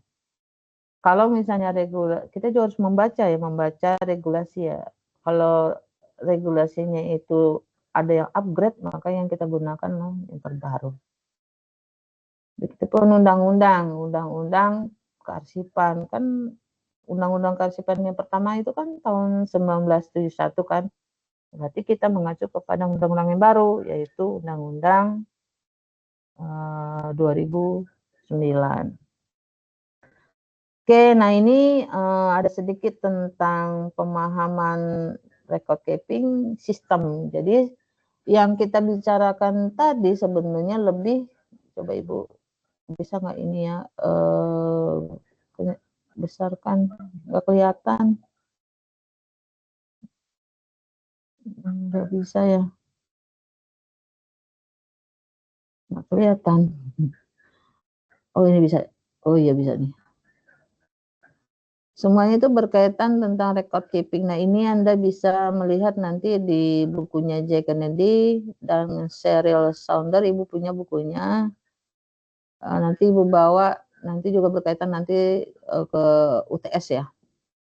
Nah ini semuanya berkaitan dengan record keeping, yaitu pemeliharaan, sistem pemeliharaan arsip, sistem pemeliharaan rekod ya. Ini kalau Anda perhatikan ini dimulai dari Management of Inactive Record, dan kemudian Vita Record Protection Program tuh apa aja tuh, banyak kan, identify, Vita Record, select, protection, measure, define rules and responsibility, itu berkaitan Vita Record. Dan di dalam balik lagi deh, dan di dalam Management of Inactive Record, bagaimana mengelola record inaktif. Ini bicara tentang select storage facility. Select berarti memilih ya, memilih storage, memilih ruang, fasilitas ruang. Develop procedure for transferring record berarti merancang prosedur untuk mentransfer record. Ya. Kemudian decide on destruction procedure, berarti di sini sudah memutuskan untuk destruction, memusnahkan, sudah merancang prosedur ya, prosedur pemilihan rekod yang akan di destruction, yang akan dimusnahkan.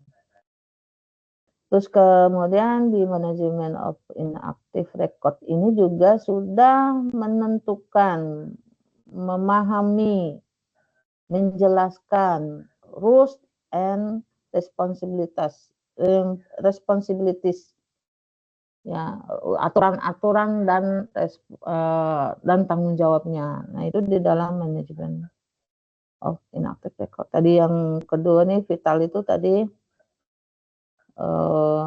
nanti di pertemuan berapa ya, di pertemuan lupa, nanti lihat RPS-nya itu di dalam Vita Record Protection Program. Bu, kenapa sih kok di dalam Vita program record vital itu Rekod vital itu kenapa ada program protection? Nah, iya jelas karena kan namanya juga rekod vital ya. Rekod vital berarti kan rekod yang tidak bisa digantikan. Ketika hilang maka musnahlah suatu lembaga. Contohnya apa? Contoh mulanya surat tanah ya. Surat tanah hilang aja, jangankan lembaga. Amit-amit ya jangan. Kalau misalnya surat tanah rumah kita hilang, coba. Kan diragukan kan itu apa milik kita bukan. Makanya banyak kasus-kasus yang rumahnya dibongkar dan seterusnya karena mungkin dia nggak punya surat tanah kan, gitu kan. Tapi kalau misalnya hilang suatu rekod vital, makanya hilanglah harta benda ibaratnya seperti itu. Nah, di sini itu menjelaskan tentang identify vital. Ini kelihatan nggak sih sama Anda? Kelihatan nggak? Kelihatan Bu, kelihatan bisa di zoom juga. Oh, sama kamu juga bisa di zoom ya? Iya bisa. Enggak? Oh bisa, oke. Okay. Bisa. Vita Record Protection Program itu identify Vita Record. Nah, di sini berarti ada mengidentifikasi rekod-rekod yang vital. Nah, ini kalau Anda tertarik dengan program penelitian tentang program Vita Record itu Anda bisa mungkin mudah-mudahan ada di ini ya, ada di Google. Nita Ismiati. Nah, itu beliau itu tesisnya tentang Vita Record. Itu program Vita Record yang ada di Universitas Yarsi. Nah, itu jadi hasil dari tesisnya itu menjadi panduan tuh di Universitas Yarsi. Waktu itu beliau tuh dosen di sana kan. Sehingga dengan bekal itu dia menjadi kaprodi ya, kaprodi dan dipromosikan menjadi kaprodi ilmu perpustakaan Yarsi. Nah, kemudian sekarang mudah-mudahan Ibu nggak tahu apa udah lulus apa belum ya. Menjadi mahasiswa S3 ya, S3 dibiayai oleh Yarsi ya. S3 ilmu perpustakaan di Malaysia. Keren banget. Hanya dari modalnya dari ini, dari tesisnya.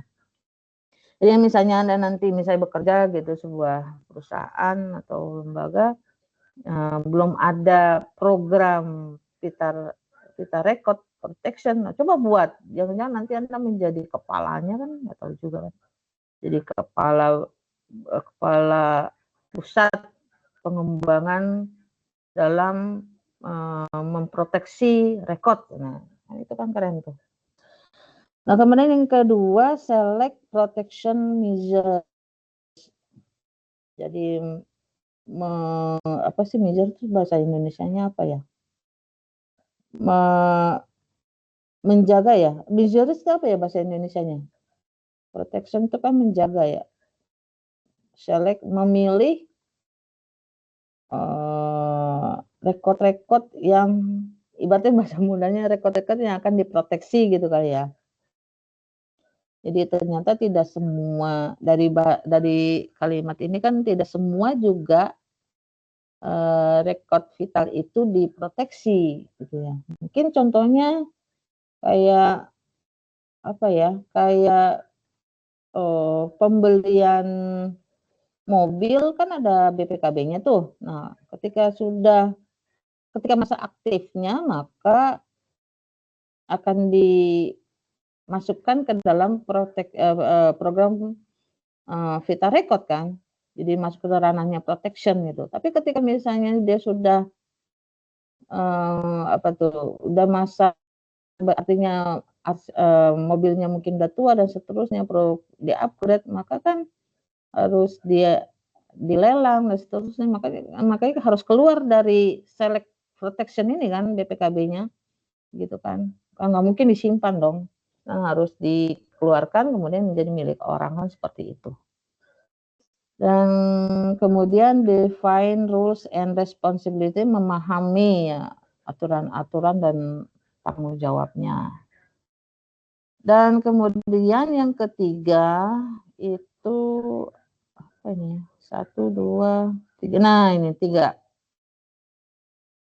Ini ketiganya Management of Record Creation and Capture.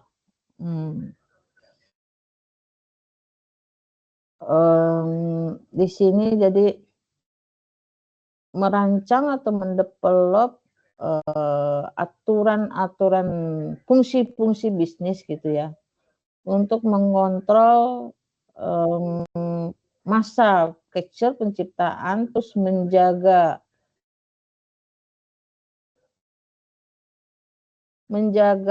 apa, dan menjaga hasil dari capture, menjaga kualitas ya, menjaga kualitas dan memudahkan akses dan keakuratan dari suatu rekod. Jadi merancang suatu pengembangan pengembangan dari suatu rekod sesuai dengan fungsi bisnisnya, dan kemudian untuk menjaga hasilnya itu untuk menjaga kualitas dan akses ya, dan keakuratan dari suatu rekod itu. Berarti ini masuk ke ranahnya pengelolaan manajemen rekod ya. Jadi di situ isinya yaitu bagaimana cara untuk mengontrol suatu rekod, terus cara menjaga kualitasnya, akses kualitasnya, dan keakuratan dari rekod. Dan menjelaskan define responsibilities. Nah, ini menjelaskan tentang tanggung jawab dari masing-masing petugas. Jadi intinya dari manajemen of record creation and capture itu dia lebih pada merancang aturan-aturan atau dan juga ini melihat fungsi bisnisnya dari suatu lembaga itu apa, sehingga jelas ketika mengcapture record, dan jelas juga menentukan kualitas dan keakuratan suatu record. Oke, dan kemudian yang keempatnya ini itu manajemen of active record. Nah, ini nanti menjadi UTS ya. Manajemen of active record itu decide on storage media. Nah, decide manage of active record itu decide on storage media, registration, classification, indexation, and read file system. Nah, di sini berarti instrumen ya, yang 4 instrumen yang wajib disediakan, yaitu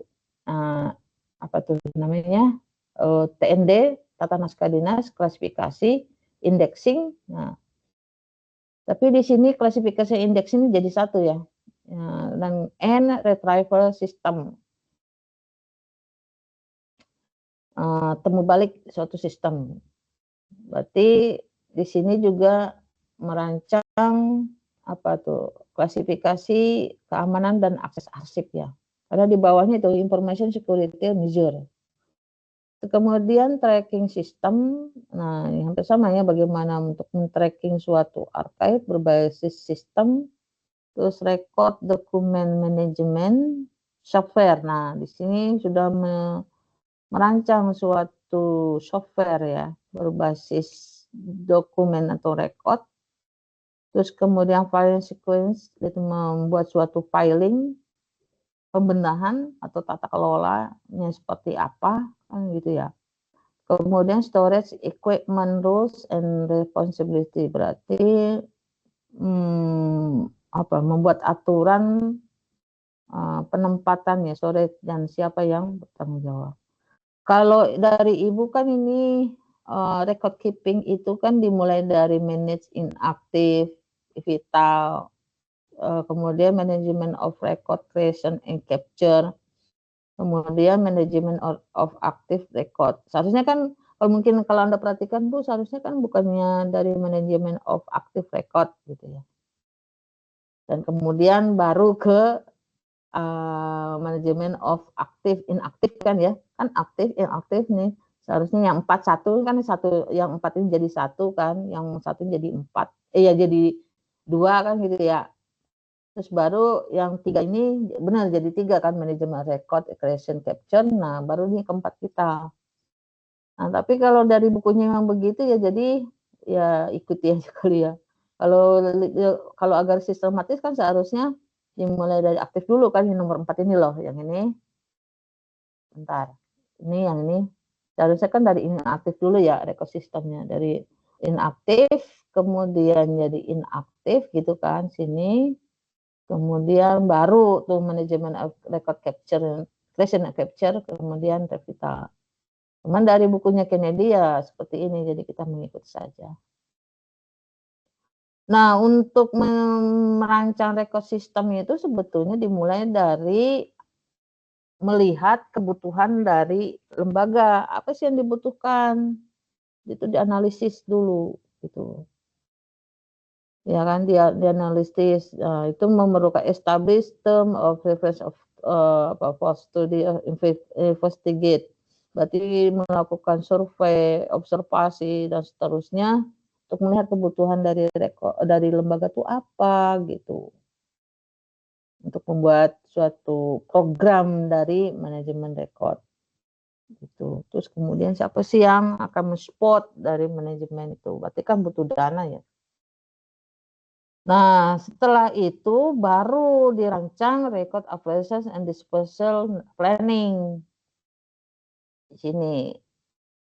Dari disposal planning ini baru ke record system. Nah, apa aja tuh record operational and disposal planning? Berarti kan merancang, mendevelop business declassification.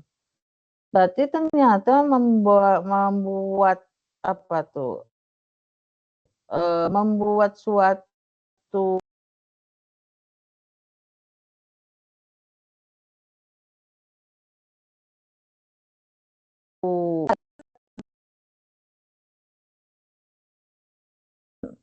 dilihat tuh, di-investigate what record need to be created. Nah, record apa aja sih yang dibutuhkan untuk diciptakan? What record already exist? Nah, apa aja sih record yang ada? Berarti pemikirannya adalah melihat record yang ada dan melihat record yang belum ada. Yang belum ada tuh need to be kan? Yang belum ada tuh kira-kira apa gitu kan? Nah, kemudian where they are housed. Mana penempatannya? Jangan lupa ya, penempatan house itu ada di apa tuh? Mata kuliah kemarin itu ada apakah in house, out house, apa tuh? Apa penempatannya apa di dalam perusahaan, di dalam lembaga atau ada sewa di luar kan itu. Konsep-konsep itu apa penempatannya di lembaga itu sendiri atau menyewakan gitu. Where they are houses, dan kemudian who use them and how. Nah, siapa sih yang memanfaatkan mereka? Nah, berarti konsep dari ISO dan seterusnya ini harus dipahami. Nah, how long record need to be keep? Berapa sih? Nah, berarti retensi ya, berapa lama sih record itu akan disimpan, digunakan dan disimpan. Jadi kalau bicara record itu hanya dua sebenarnya, need to be keep. Apakah dibutuhkan dan kemudian disimpan. Nah, kan begitu kan, dari awal tadi Ibu jelaskan kan dari mulai para pakar dan juga standar-standar pengelolaan manajemen rekod itu kan yang dibicarakan rekod yang dibutuhkan dan yang disimpan itu. Di luar itu ya tidak begitu dibicarakan, berarti kan hanya rekod bersifat administratif. Terus how they should be grouped. Gimana tuh cara mengkelompokkan? Develop disposal schedule. Nah, dengan cara untuk membuat disposal schedule itu CRA. Nah, baru ke ranahnya ekosistem. Ini banyak ya. Ini elemen of comprehensive record management program ya. Nah, kemudian dari 4 tadi ya, kemudian dibuatlah suatu aturan policy and procedure documentation. Buat suatu kebijakan-kebijakan, prosedur dokumen. Dan tentu saja setelah ini selesai semua harus membuat suatu training program. Jadi kalau Anda perhatikan, kalau Anda ke lapangan itu ada sebenarnya bukan hanya 4 instrumen yang wajib ada, tetapi ada 5 instrumen. Nah, kelimanya itu apa? Pertamanya, selain 4 instrumen tahu kan? 4 instrumen itu dalam manajemen rekod, TND, tata naskah dinas, klasifikasi keamanan dan akses arsip, dan kemudian jadwal retensi arsip. Tapi ada yang pertama sebelum ini adalah ini, polisi dan prosedur dokumen. Membuat suatu kebijakan dalam penentukan prosedur alurnya suatu dokumen. Harus ada nih. Bahasanya kalau Ibu pernah lihat itu ada di yang pernah Ibu lihat di kan IPB. Nah, itu kebijakannya itu seperti apa? IPB itu complicated loh. Soalnya mereka itu ya jurusannya banyak gitu ya, jurusannya banyak, dan tidak hanya kan kalau IPB kan Institut Pertanian Bogor ya. Asumsi kita kan berarti kan yang berbau pertanian kan gitu ya, kayak UIN Jakarta, UIN Universitas Islam. Berarti kan yang berbau Islam gitu kan. Seandainya ada teknologi pun saintek gitu kan, tapi kan berbau Islam. Nah, kalau IPB ternyata dia tidak berbau pertanian aja, makanya sekarang judulnya itu bukan IPB lagi deh, IPB Universitas. Karena saking banyaknya prodi ya, di situ ada ekonomi, bahkan ada ekonomi Islam syariah. Kaget juga tuh kemarin Ibu kebetulan ke sana, kebetulan anak Ibu di sana ya, kuliah ya. Doain ya, moga-moga lancar studinya S2 kimia gitu. Nah, Ibu pas keliling sana, ternyata tidak hanya berbau apa ya, pertanian, tapi di sana juga ada kimia, yang masih nyambung sih ya, pertanian ke kimia itu masih nyambung gitu ya. Tapi kalau ke ekonomi syariah kan nggak nyambung juga kan gitu. Ternyata complicated. Berarti kan merancang polisi polisi kearsipannya juga kan berarti interdisiplin gitu ya, multidisiplin dan seterusnya kan, itu harus dipikirkan oleh pengelola rekod. Nah, kemudian ini ongoing review of system rule and procedure. Nah, bagaimana tuh ke depannya kan seperti itu. Nah, inilah program yang sesungguhnya dari rekod manajemen yang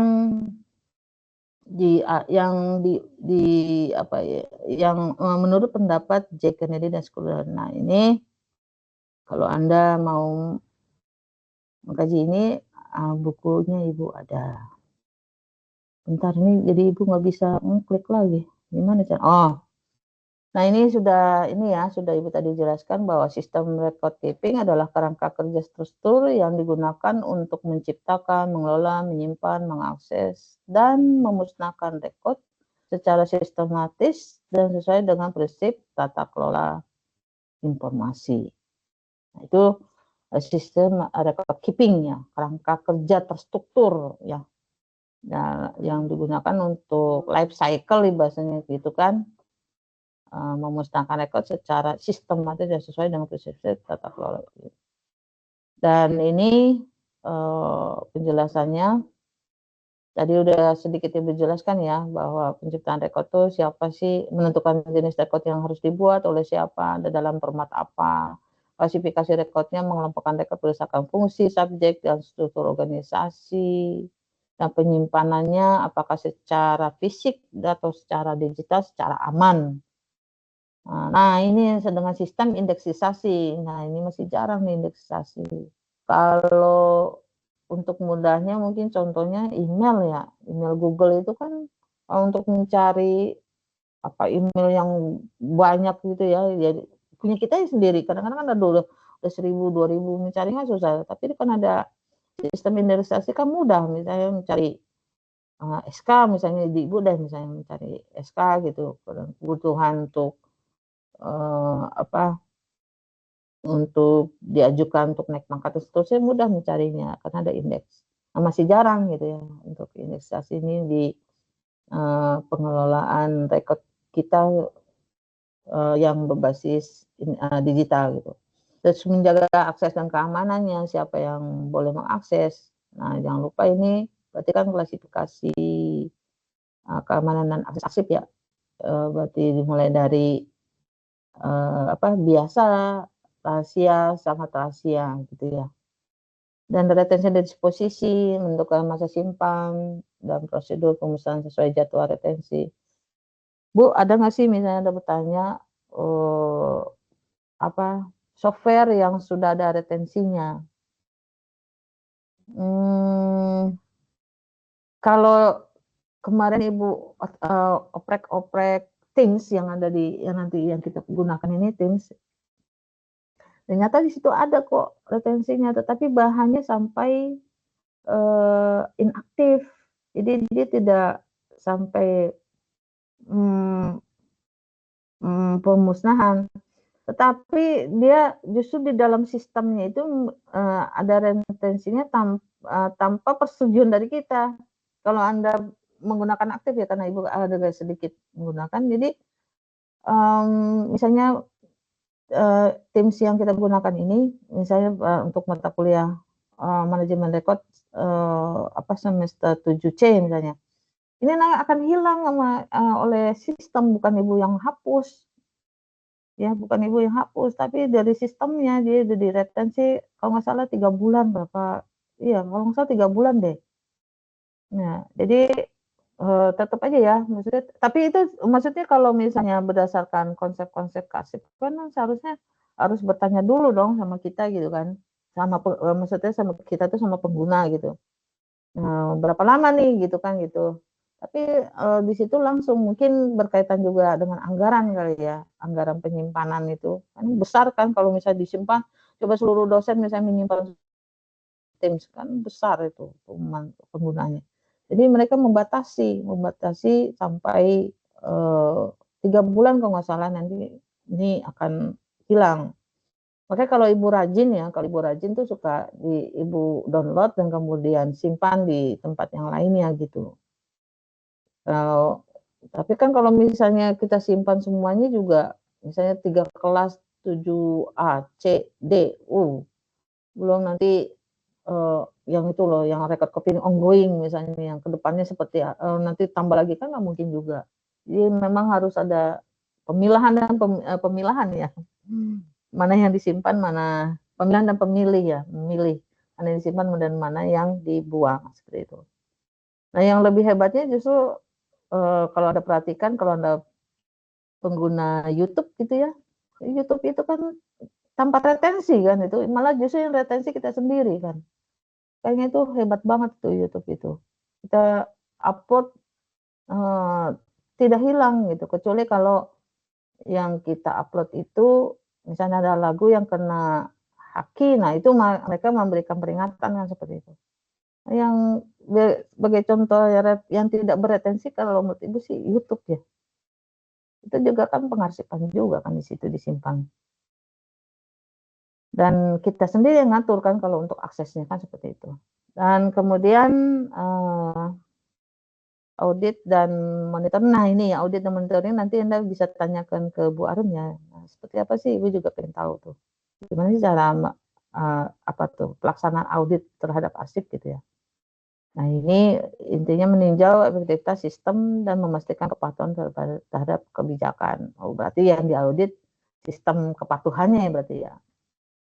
Oke, ini tujuan dan manfaatnya, efisiensi operasional, memudahkan pencarian penggunaan informasi, kepatuhan hukum, memenuhi persyaratan, regulasi audit dan akuntabilitas publik, perlindungan arsip vital, menjaga dokumen penting dari risiko kehilangan atau kerusakan, dan kemudian transparansi organisasi. Nah, mungkin audit di sini ya, mendukung pengambilan keputusan berbasis bukti. Dan contoh implementasinya di perguruan tinggi, tadi Ibu udah banyak menjelaskan ya, contohnya mungkin AIS kita gitu ya. Kemudian, nah ini keterkaitan rekod manajemen dengan bidang lainnya udah jelas ya, itu yang pertama archival administration ini berkaitan tentang retrieval information, dan kemudian dauri hidup arsip atau life cycle gitu ya. Nah, kemudian information teknologi, udah jelas ya, misalnya e-arsip dan seterusnya. Nah, kemudian ini sharing knowledge dan seterusnya. Nah, ini yang Ibu katakan tadi ada explicit dan implicit knowledge. Nah, ini juga berkaitan dengan manajemen rekod. Tetapi di dalam explicit knowledge itu kan akan tertuang, akan dikelola ketika menjadi implisit. Nah, kalau tidak maka susah juga ya kalau misalnya kita menduga-duga ide orang yang masih dalam pemikiran gitu. Anda tahu ya explicit and implicit knowledge ya? Explicit itu sesuatu ide yang eksplisit kalau dikaitkan dengan bahasa rekod ya, sesuatu rekod yang masih tersimpan di dalam pikiran seseorang.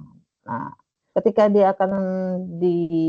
ketika ide itu yang ada di diri seseorang itu terimplemented ya, atau bisa dituliskan dalam tulisan, maka itu bisa dapat dijadikan data dalam manajemen rekod gitu.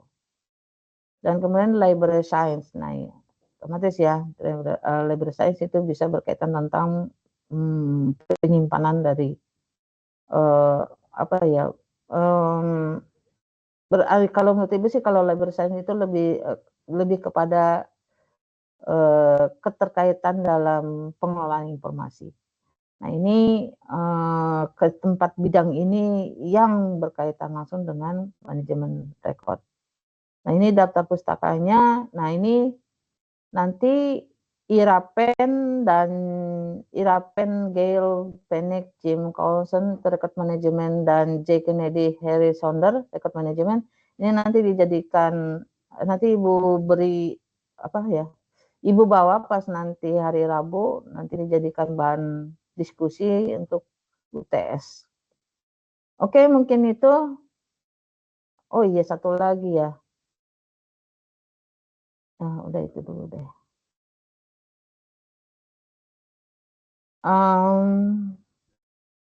Oh iya, bentar. Ada tugasnya di situ ya, Ibu lupa ya. Bentar. Mana sih? Nah, ini tugasnya. Nah, Anda nanti buat suatu, jangan kebijakan lah bunyinya. Kebijakan agak susah ya untuk dijadikan tugas. Nanti Ibu hapus nih. Buat semacam sistem record keeping pada suatu lembaganya bebas ya. Apakah bisa sekolah atau mungkin lembaga perguruan tinggi ya. Dengan kasus-kasus yang tadi yang ada di sini. Ini contoh kasusnya aja. Nah, ini boleh kasus-kasus yang lain, tetapi yang jelas Anda mengkajinya dari sisi dari sisi record keeping ya, yang dijelaskan oleh yang ada pada J. Kennedy. Nah, nanti tugasnya itu Bu, kasusnya harus 2 apa 3 atau 4? Satu kasus aja, satu kasus gitu. Kalau misalnya 2 juga misalnya ya yang berkaitan gitu, misalnya yang intinya nanti menggunakan pedoman klasifikasi seperti itu. Jadi satu kasus aja gitu, satu kasus tetapi mendalam gitu. Untuk lebih memahami apa sih sebenarnya record keeping itu. Nanti tugasnya itu nanti di Teams ya, di Teams biar bisa tersimpan di situ ya. Ya itu, tapi itu tadi yang Ibu katakan, ternyata Teams itu juga ada retensinya. Nah, retensi itu bukan Ibu yang buat dari mereka, mungkin dari Pusdikpan Anda. Jadi kalau misalnya Anda untuk menyimpan nanti untuk bekal pengetahuan ke depan ya simpan juga di tempat Anda. Tapi kalau untuk tugas ya tetap disimpan di Teams. Ya, mungkin itu untuk hari ini. Ada pertanyaan sampai sini?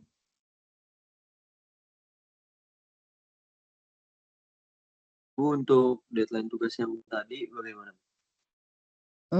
Sampai ini ya, sampai sebelum Rabu ya, karena kita kan pelaksanaannya itu Rabu. Dan untuk minggu besok berarti Senin nggak ada.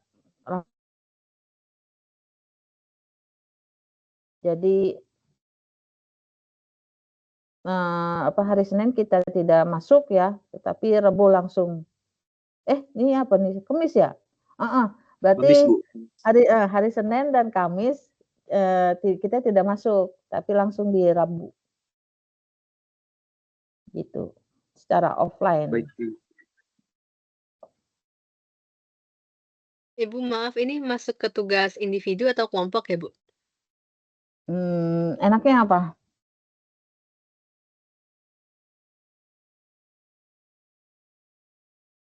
Enaknya.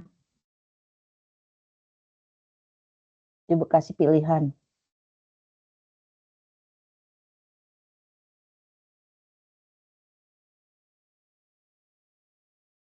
Individu? Kelompok? Mana?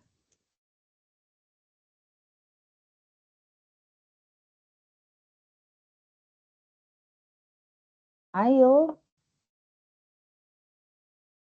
Individu aja. Kelompok aja mungkin, Bu. Oh, Kelompok kelompok. boleh, Bu. Ya udah. Kelompok. Nanti kelompoknya Ibu nggak bagi ya. Ibu serahkan sama Anda semua. Ya, Bu. Ya, Bu. Harapannya adalah tiap kelompok wajib mengerjakan. Jangan ngandelin temannya, nggak bagus. Bentar Ibu. Nah ini mencari absen tuh dari kemarin begini terus. Ini 3C. Apa mungkin ibunya aja kalau yang kurang bisa.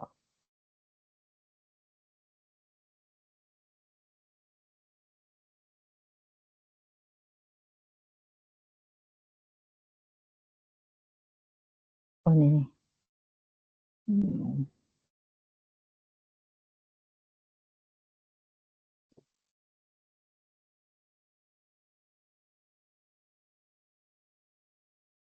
Oke, Ibu absen dulu deh. Hanifah Yulianti, Hadir, Bu. Nashwa, Hadir, Bu. Aspani, Hadir, Bu. oh, Aspani, Aspani. Fatika, Fatika Dini Setiawati. Fatika, enggak ada ya. Rahma, Hadir, Bu. Salaisa, Hadir, Ibu. Aisyah, Hadir, Ibu. Alen, Hadir, Bu. Yunika, Hadir, Ibu. Mujahidin, Mujahidin, Mujahidin, enggak ada. Najwa, Hadir, Bu. Palidita, Hadir, Bu. Adilo, Adilo Putra, Putra Anto Putra. Adilo Putra, Putranto Putra.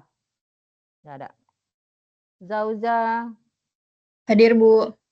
Siti Alivia, Siti Alivia Mahmud, Hadir, Bu. Salwa, Hadir, Bu. Ramanda, Hadir, Bu. Nur Hasana, Hadir, Ibu. Ida, Hadir, Bu. Latif, Hadir, Bu. Kohandika,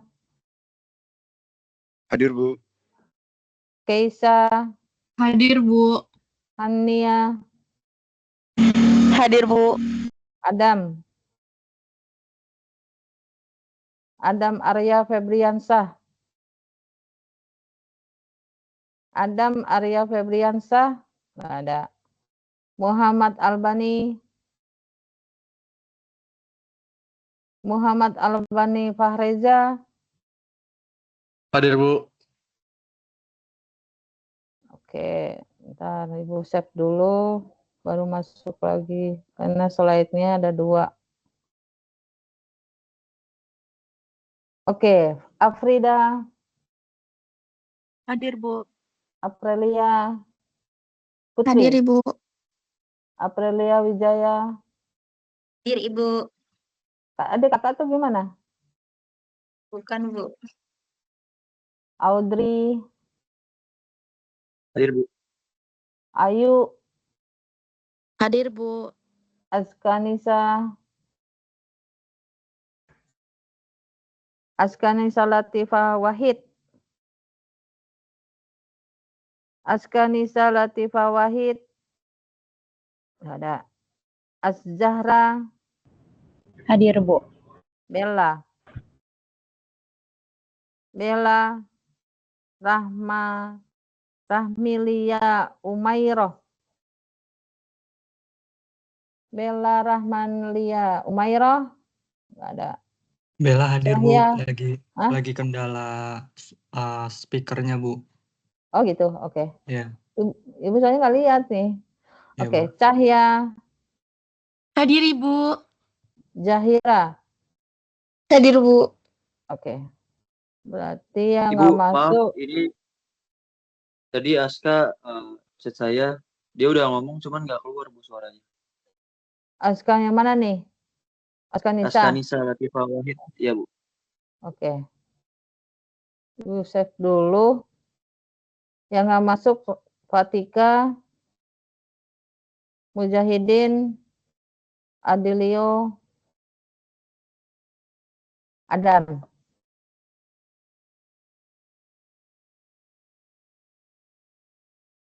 Oke, ada pertanyaan sampai sini?